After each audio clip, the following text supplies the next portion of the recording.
So I'm gonna try to talk a little bit about Territory, how it was all done and everything. See what I can remember from the process that took forever. I mean, you have to go way back. My buddy Aaron Rubin, during high school, we'd go out and then it would end up late night. He would always put on Art Bell. This is Coast to Coast AM, Area 51 line, you're on the air, hello. They're extra-dimensional beings. Right before COVID happened, Aaron throws me on tour with his brother Alon Rubin, did a band called The New Regime. And he was playing for Angels and Airwaves, Tom DeLonge's band, so I kind of went and documented the tour for a little bit, and you know, Tom's talking about the universe is fucking gigantic, and there's life everywhere. So that must have been in the back of my brain. Then COVID happens, the whole world shuts down, and super worried about survival. I remember I was walking the dog, looking over the ledge of the mountains, and I just was like, you know what, man? It would really suck if you went into those mountains and like jumped through those weeds and through the mountains, but I would still like go get you. If you love someone, if they go somewhere and they get lost, even though it was their doing, you gotta go in after them. And it's this whole idea of unconditional love. I wanted it to feel like this dude trying to survive, trying to go find his girl. Like that was like the basic premise of it. I just moved in with my girlfriend at the time and had tons of time on our hands. I mean, I don't know how many fucking seasons of 90 Day Fiance I saw.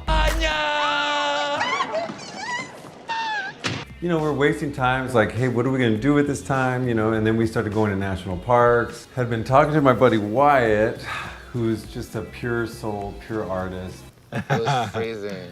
And we had all those Bloody Marys. I love him to death. Mr. Machine Gun, this all hopped up. We're just jumping on Zoom calls together, we're hanging out. He had this project that he was trying to finish up, which is this Western that he had done called The Last Straw. You ever had a gopher stew? I had this idea of like, hey, maybe we should do like a legit short film and put a lot of effort into it and, you know, maybe spend like 7 days on it instead of like 1 day or 2 days. Flush it out, work on the acting and the choices, and just take it real slow because what we do have is time, and you know, he was all for it. Let's do some fucking jazz!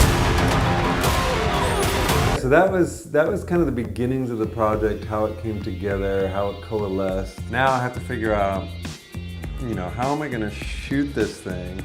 And we're just like, okay, you can kind of do stuff even though the whole world's shut down, but you just have to think about it. First of all, I can't hire a crew. I'm gonna have to do this on my own. I had a Sony a7S II at the time. I had a Ronin, I had tripod. How can we make it feel bigger even though it's just me and a fucking camera? Wanted to shoot on anamorphic, which of course is super fucking expensive. I bought an anamorphic adapter and plopped it on the Zeiss Hollywood lens, 28mm f2.0, and shot the whole movie on the same lens. If I needed a close-up, I would just get closer. If I needed a wide shot, I would go further back. There was no like pop on the lens. And then also I was running audio myself. Check. See, I'm like strapped in. I would have like 4 pockets. I got it at a military surplus store. I'd put everybody's lavs in my pockets, and then I would tape the Zoom recorder onto the shoulder strap, hit record, and kind of hope that I wouldn't be peeking and that it would all work out. I mean, it was very much pragmatic, but it was also knowing I wanted to get good story going, I wanted to get good actors, and then like process-wise had to like bend around that. And there was a part for a woman who played his wife, Wyatt, sends me Inya Zalta, and she's amazing, can't say enough good things about her. Such a firecracker. Nothing destroys me! I remember like the first time calling her, and her name is spelled Inja. So I was like, hi, is Inja there? And she's like, it's Inya. Get it? Like, oh, okay.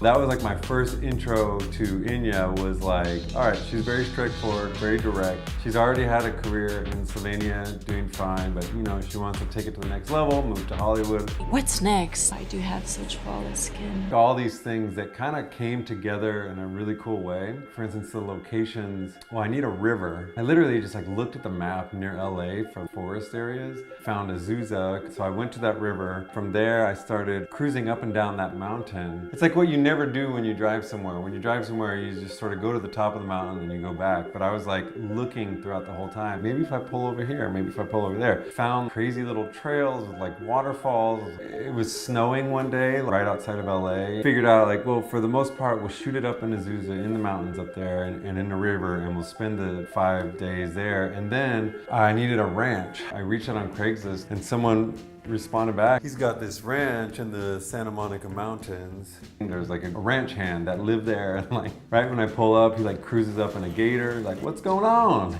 You guys are shooting something here? The owner of the fucking place, that guy was awesome. He ends up being a producer for bands. One of the days we're shooting there, he's producing a band called the Mystic Braves that I really love.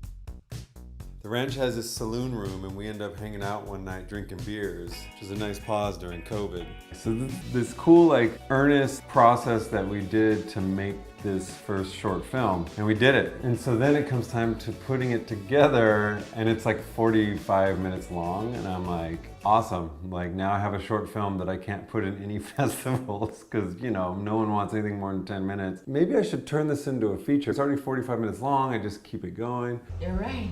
So this was like in 2021, and that idea ended up being like a very difficult thing to do.